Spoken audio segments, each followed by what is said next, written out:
Hello, I'm Michael Hainsworth. Every day, thousands of petabytes of data flow through networks. That's the equivalent of 86,000 years worth of HD video watching, about the same length of time human civilization has walked the Earth. And it's delivered every single day.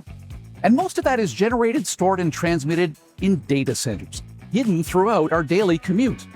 As AI takes off, we'll see a 50% increase in the number of public data centers over the next 5 years, driven by AI's need for more processing power, and by the enterprise need to digitalize every aspect of their operations.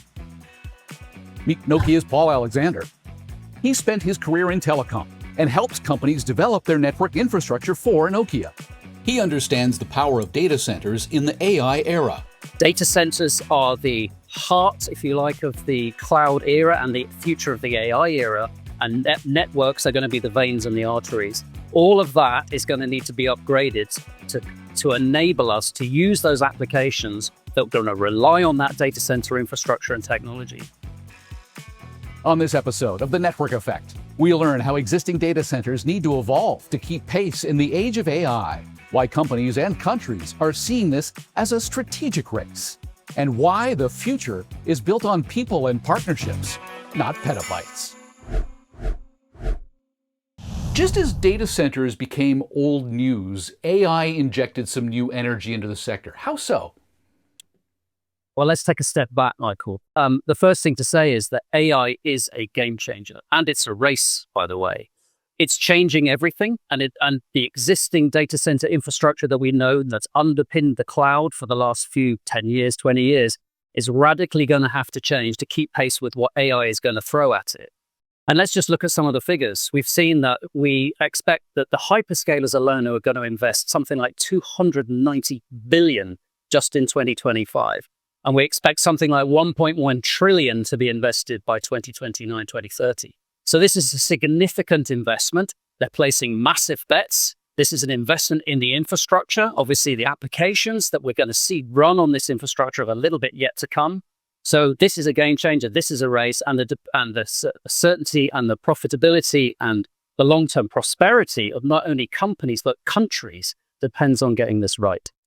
Consumers expect instant access to data, and businesses require real-time analytics. Look, but this is one of the things that are potentially driving the demand for edge data centers, right? So obviously we've seen the growth in large data centers, mostly in the US actually, which are to house and underpin the large language models that are the basis of the major investment that we've seen recently. But as AI applications and services become more ubiquitous, we're going to rely on low latency to be able to deliver those applications, especially for things for like potentially autonomous vehicles, real-time analytics of data. Think about the banking sector where milliseconds matter.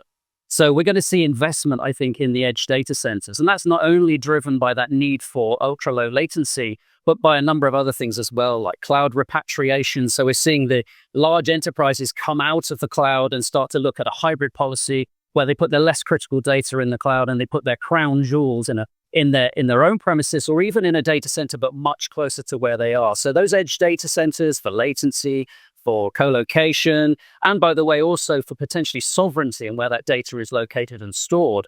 Yeah, that's probably one of those things that will drive those edge data center technology in the future. And I can imagine it'll unlock some new opportunities and experiences like immersive technologies that you couldn't get if you had a long round trip to take for your ones and zeros. Yeah, we used to talk about mission critical networks, and those are the networks that essentially are life and death if you get it wrong. The rail network, the highways network, air traffic control, and Nokia supplies a lot of the technology into those mission critical networks today. So we really understand that. But let's be clear, what is mission critical now? It's the user experience. Everybody's experience is mission critical, from the gamers to doctors to everybody using these kind of applications. So that user experience is going to drive a competition for service and high quality of service. And that's clearly going to be one of the major focuses of the future investment once we get this sort of initial investment infrastructure deployed. So then what are the big challenges data center providers are facing? I'd say there are probably a top three. One is finding a site for the data center in the first place. There are places already which you'd call the tier one locations that are already full. I can think of a few examples, even Slough, for example, in the United Kingdom. There's no more space for data centers because, frankly, there's no power. So even if you get a location for a data center, number two, you need power. And frankly, power is the issue at the moment. To get 30 megawatts to a data center, you're talking something like 3 to 5 years of planning ahead and requesting that. That's significant. That's probably why you're seeing this huge demand for power, because it's being built up, a pent-up demand for what they expect will be those demands in the future.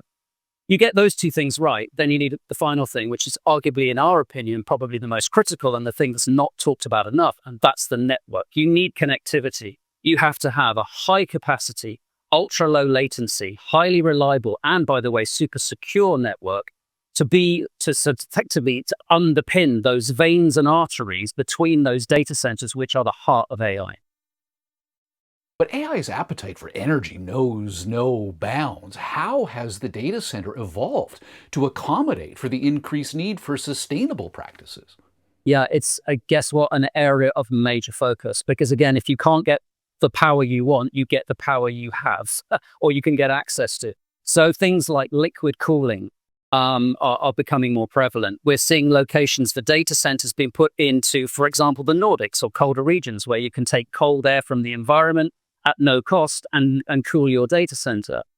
We're seeing other innovative things like in the design of data centers. Clearly, the equipment that goes into data centers needs to be more power efficient, and that's something Nokia is very focused on, as ESG is a key part of a key pillar of our corporate strategy. So we work very hard to make sure that the power draw from our equipment is as low as it possibly can be. And just for example, in the last generation of IP, we managed to save 75% in terms of power utilization. And then there's the sort of focus about obviously not only cooling these data centers, but also where you could potentially get alternative sources of power, sustainable sources of power. So putting the locations of data centers maybe in Spain or sunnier countries, and therefore possibly not the UK. But that's also one of the things that is the data center providers are looking at. AI is a game changer and a race, and everybody is racing. So AI has made data centers sexy again, fueling 50% growth over 5 years and demanding faster, more agile infrastructure. Existing deployments must evolve to keep pace with AI's requirements, and as much as $1 trillion will be spent between now and 2029. That's a lot of green. But what about a different kind of green? We say there's no green without digital. ESG is a pillar of our corporate strategy. We aim to make sustainability part of effectively our competitive advantage. Look, we have Bell Labs. You probably heard of Bell Labs. I hope most people have heard of Bell Labs, inventors of similar, fairly obvious things like the transistor, the laser, the first satellite in space, pretty fundamental things to our lives. So Bell Labs is 100 years of history of an R&D, and that's celebrating that this year. But we spend around $5 billion annually investing in R&D. And we put that investment into finding the latest and greatest technology, pushing the bleeding edge of what's possible. And as I mentioned earlier, we managed to save 75% power utilization on the next generation of our IP, 60% per bit cost deliver reduction on our optical portfolio. So we're working all the time to drive down the power utilization. And by the way, the size and space of our products so that they are cheaper, easier to run and operate. So you're green, but you're also pushing the needle into the red when it comes to record-setting speeds. How do you accomplish that? We do that by pushing the leading edge, the bleeding edge, and that's really part of that R&D investment. So we work with customers all the time to essentially test new technology and drive and push the boundaries. You set regional speed records. Help me wrap my head around 1 terabits per second that you managed to accomplish in a project in the Middle East. Yeah. So 1 terabits per second. I mean, it's kind of like similar to the numbers that keep going up on the spend in data center and AI, isn't it? We're pushing the boundaries the whole time. So as you rightly say, 1 terabit per second delivered with our partner customer STC, over 850 kilometers between data centers. And that's one example. We worked with Colton Windstream recently, and we delivered 800 gig over 8,500 kilometers across the terrestrial and under the sea to do IP and optical connectivity between Chicago and London. And there are other examples as well. I mean, we provide the next generation of fabric to Microsoft. So our products are being deployed globally, and we're obviously pushing the envelope as we do that. And as they like to say in Silicon Valley, Nokia eats its own dog food by employing AI within its own networking infrastructure. So, Yeah. how does that help address the customer demand of AI on their side of the network? Yeah. Look, AI is a powerful tool. And so we embed AI into our management suite, our management tools to manage our products and our portfolios.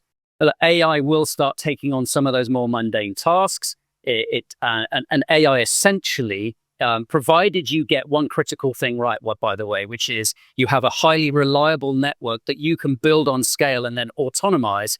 Provided you get that network infrastructure right, you can bring in a whole lot of autonomy, and that autonomy will be driven largely by AI. So we embed AI into our systems to help things like predictive maintenance, to predict failures, to avoid failures before they happen, into tools and systems which allow customers to perhaps optimize the use of their products. So, for example, if they're being underutilized or utilized below their full capacity, you can turn down the capacity and therefore turn down the power utilization. There's clever things like that we build into our portfolio so customers can maximize the use of that. But again, it's fundamentally based on having the right technology that's highly reliable to allow you to autonomize that network and build a scale. When I think about the work you did in the Middle East with your partner, as remarkable as it is that you can achieve the speeds you did at the distance you did, I wonder though if edge computing, as we've discussed earlier, is going to end up being ubiquitous. Are the days of putting a data center in a farmer's field behind us? If that farmer's field had power and connectivity, maybe not, to our earlier discussion. But look, I think that edge data centers are going to become ubiquitous. And there are a number of factors driving that. We talked about the latency issue earlier. We talked about applications like autonomous vehicles, real-time video analytics, banking, for example, that are going to be so reliant on that ultra-low latency that's going to mean that the data centers and where this inference is done needs to be close to the end user, and that will be in the handset or the very local data center. We are going to see much more of these edge data centers, and we're talking to customers that are planning upwards of 1,000 data centers, edge data centers, just for example in the UK, or a similar number in France. So absolutely, I think this is the way things will go. And by the way, also, because power is so difficult to get to those large data centers, if you can put a number of smaller data centers out there, you can reduce your immediate power demand in that local area. You're more likely to get that power. But then you need to link all of those data centers together. You need to federate it, not only so that you can utilize those resources, but then you can basically make those individual data centers look like one big data center cleverly, and therefore flex your resources, flex your capability, and be able to offer customers something much more close to home and much more unique. When you say close to home, I can imagine data security is pretty critical, but also data sovereignty. And I think you touched on that a little bit. What role does the demand for security and data sovereignty play in this brave new future? Okay, well, let's start with sovereignty, because what we're seeing there is regulation. We've heard NIS2, DORA, for example, in Europe. We're seeing other regulations likely coming, AI Acts, etc. And this is driven by a bit the geopolitical situation, but also people wanting to make sure that the data, and by regulation, the data needs to be where it's generated or where it's stored, acting under those local regulations of that country. So that geopolitical situation, where that data is stored, that sovereignty element is going to drive specific networks. And we're seeing people starting to deploy sovereign networks that are very, very clean, or very, very specifically for that type of purpose. So that's opening up a new avenue. Coming perhaps to the security thing, that is fundamental. Let's talk briefly about quantum. Q-Day is coming. Q-Day is that day when a quantum computer is viable and able to be utilized. The estimates vary between 2027, 2029, 2033. I know Jensen Huang recently said it'll be 20 years, but absolutely they're pretty confident that it's going to be much, much before that. And when those quantum computers arrive, they will have the ability to break all of the security that are run across these existing networks today. And there's this harvest now, decrypt concept. You may have heard of that, where you harvest the data now, you wait for your quantum computer, you decrypt it, and then you get access to that data. Which is why we're absolutely encouraging our customers to deploy quantum-safe networks today, which we have built into our IP and our optical portfolio to give you a defense-in-depth strategy. So security is key. But the other thing is, of course, DDoS. DDoS isn't going away. DDoS is actually scaling. And our friend AI is actually going to be our enemy, because AI is going to be able to generate more and more of these DDoS attacks and going to do it at scale. And it's going to do it 24/7, 365, right? So we need DDoS capability built into the networks. And for example, we're working with Lynx and other IXPs where they essentially are the underpinning network of the internet, right? So 100% of internet traffic essentially travels through these internet exchange providers. Nokia provides 6 out of 10 of the platforms, the IP platforms, to these internet exchange providers. And what we can do by deploying Deepfield, which is our Defender solution, which essentially is able to identify through analysis DDoS attack and scrub them in line within the network infrastructure. So I think, again, Nokia's in a really kind of interesting position to help customers with those sort of DDoS threats and those cyber attacks that we see, I suspect will continue to scale into the future. The growth in data centers is going to continue at pace. Scaling data centers to meet the demands of artificial intelligence needs real intelligence, people. And what are the challenges that these people are facing? Well, when it comes down to it, they're reshaping every industry, from automotive and logistics to healthcare and education. So the thing is once we bring these people together, what will the impact of the network effect be a decade from now? Wow. I think the world is going to be radically different in 10 years' time.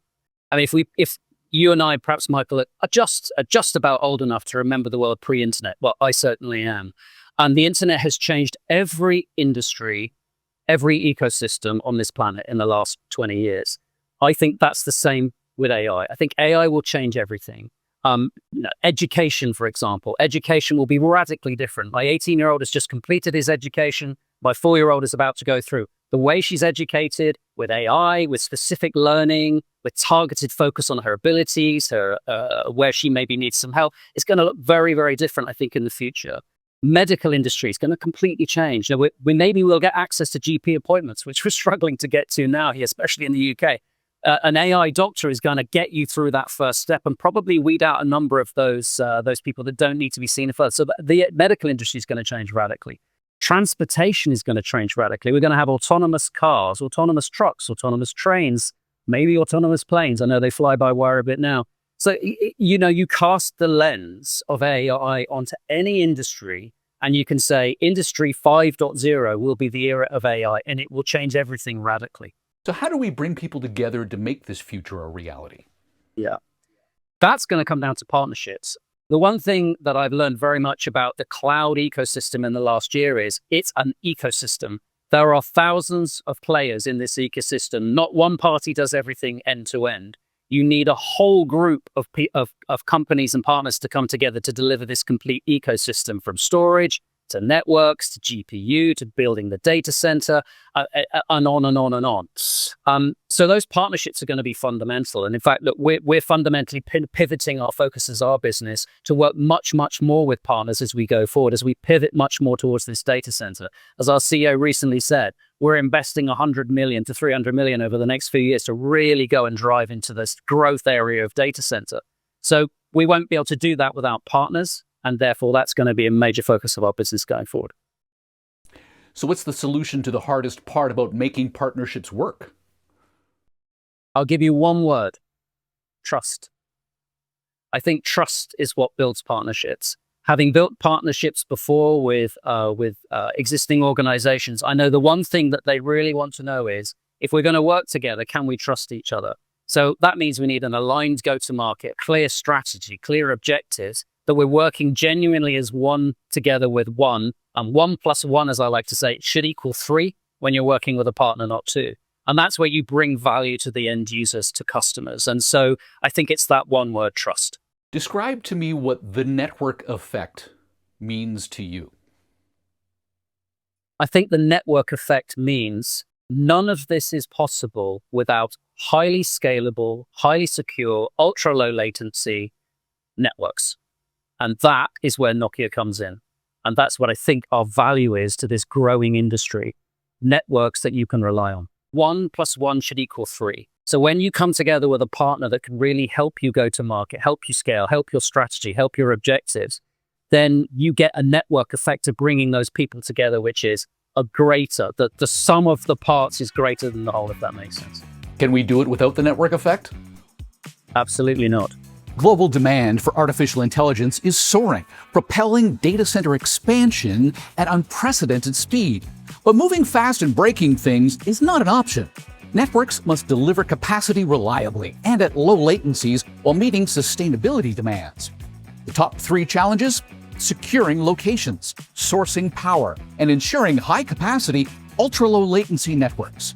With ESG at the forefront, new data centers embrace energy efficiencies, from liquid cooling to custom silicon. Edge computing is the new normal, driven by data sovereignty, real-time analytics, and ultra-fast user experiences, all powered by partnerships, an ecosystem woven together by trust and shared innovation. As AI transforms every industry, the network effect becomes the multiplier for the future. I'm Michael Hainsworth. Thanks for watching.